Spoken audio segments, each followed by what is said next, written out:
Cambiamos de tema, nos metemos en coronavirus. Hay nuevas cepas en el país, ya están circulando. 4 nuevas cepas o variantes. Nos lo preguntábamos y queremos trasladarle esta consulta a él, a Hugo Pizzi, médico infectólogo que ya está en contacto con nosotros. Hugo, ¿cómo estás? Buen día y muchas gracias por atendernos. ¿Cómo, doctor?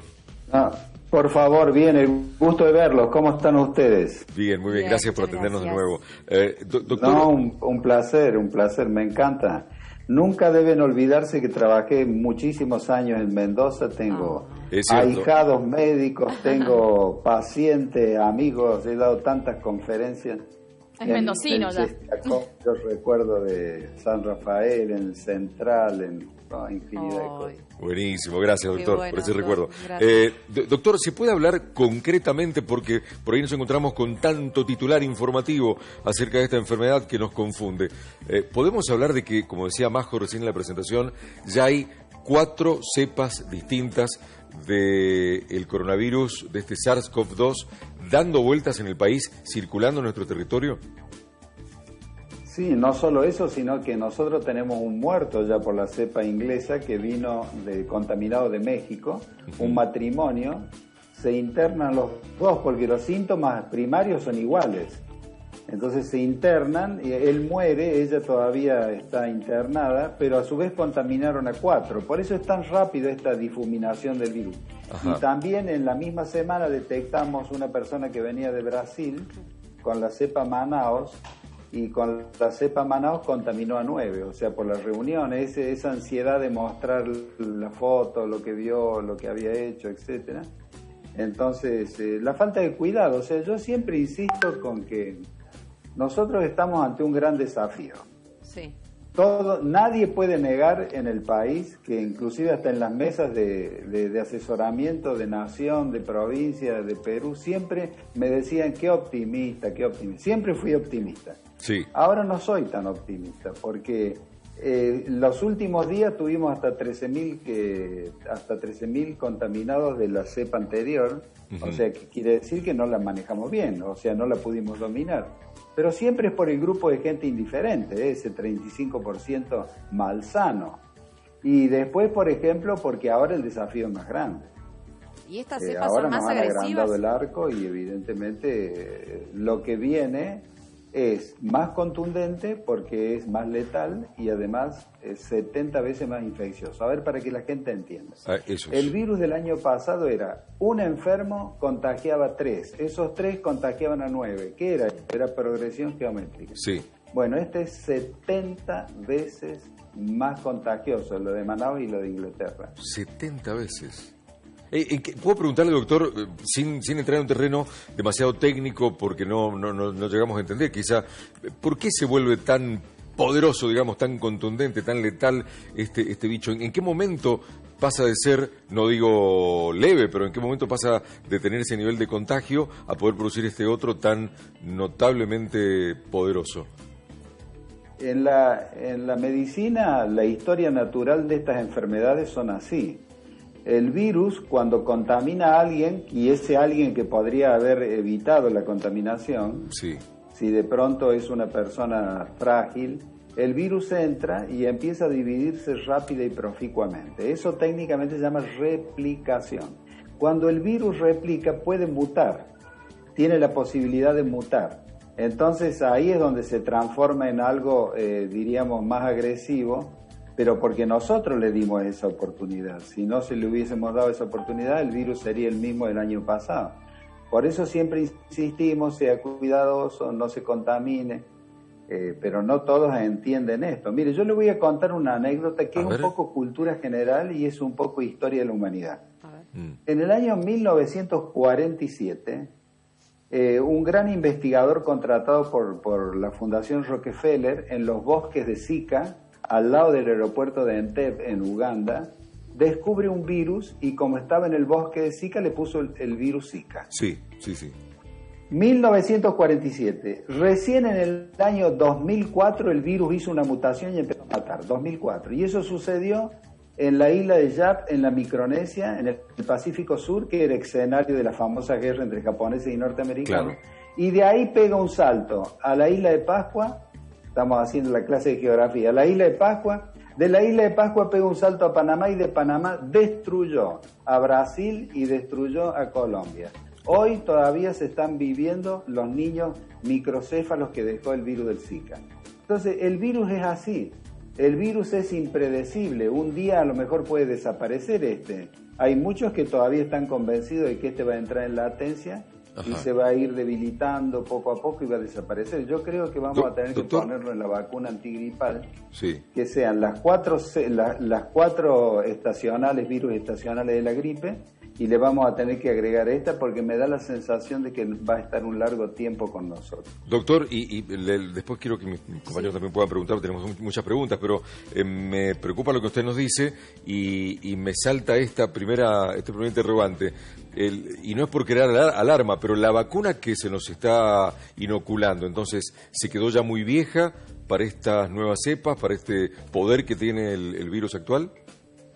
No, al contrario, todavía sigue siendo efectiva. Esto sería si entrara otro que no quiero ni nombrar, lo que está en África, que ese sí prácticamente anuló a 2 vacunas, pero no son de las nuestras. Es por eso que en la estrategia actual hemos decidido colocar una sola dosis, porque con una sola dosis en estas vacunas modernas se suben los anticuerpos a un tenor que impide que te mueras e impide que te internen.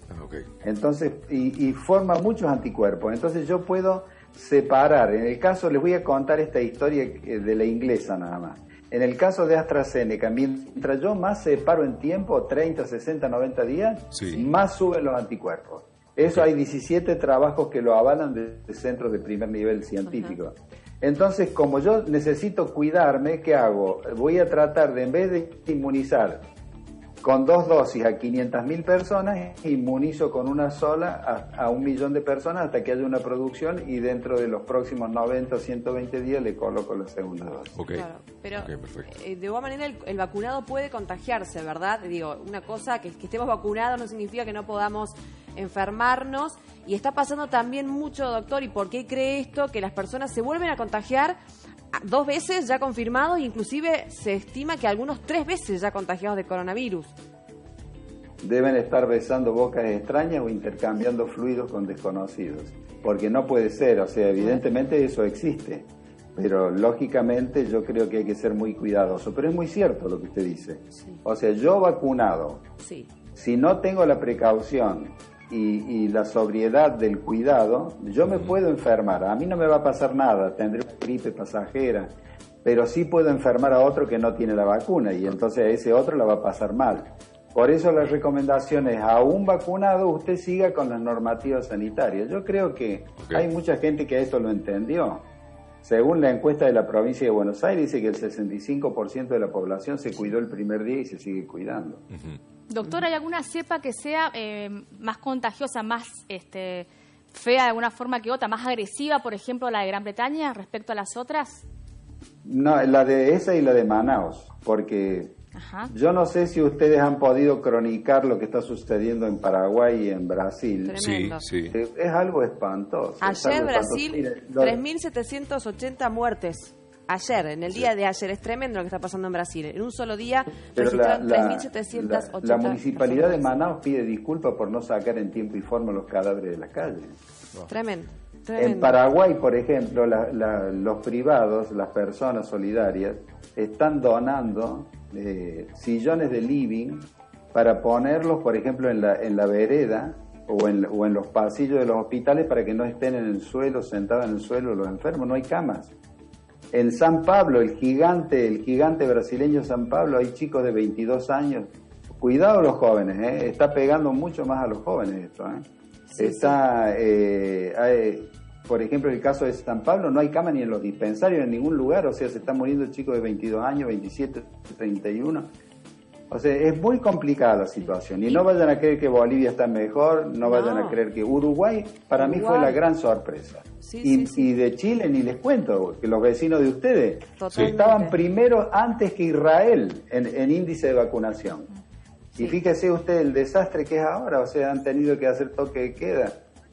Doctor, y claramente hablamos de un escenario peor, lamentablemente, mucho peor respecto al año pasado, en esta misma etapa, digamos.